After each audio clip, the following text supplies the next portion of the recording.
দেনমোহর মামলা হলো স্ত্রীর দেনমোহর আদায়ের জন্য পারিবারিক আদালতে করা একটি মামলা। স্বামী যদি দেনমোহর দিতে অস্বীকার করে থাকে তাহলে স্ত্রী বিয়ের তারিখ থেকে নির্দিষ্ট সময়ের মধ্যে মামলা করতে পারেন। এই মামলা সাধারণত পারিবারিক আদালতে দায়ের করতে হয়। অর্থাৎ এই জাতীয় মামলা আপনি যদি অন্য কোনো কোর্টে যান তাহলে এটার এখতিয়ার অন্য কোনো কোর্টের নেই, আপনাকে অবশ্যই পারিবারিক আদালতে যেতে হবে এবং প্রয়োজনীয় প্রমাণাদি যাচাইয়ের পর মহামান্য আদালত স্ত্রীর অধিকার প্রতিষ্ঠা করে রায় প্রদান করবেন। এবার আসুন জানা যাক মামলা করার পদ্ধতি। আদালতে আবেদন। স্ত্রী তার দেনমোহর আদায়ের জন্য পারিবারিক আদালতে মামলা করতে পারেন। সমন জারি।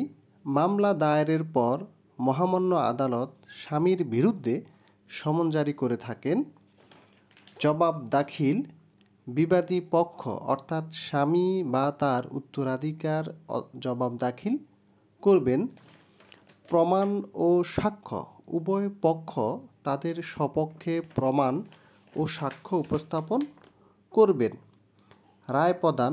মহামান্য আদালত সকল সাক্ষ্য ও প্রমাণাদি বিবেচনা করে রায় প্রদান করে থাকবেন।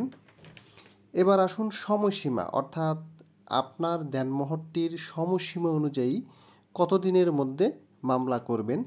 তাৎক্ষণিক দেনমোহর। তাৎক্ষণিক দেনমোহর যখন আপনি দাবি করবেন সেটি হচ্ছে যে স্বামী অস্বীকার করার তারিখ থেকে 3 বছরের মধ্যে মামলা করতে হবে। বিলম্ব দেনমোহর।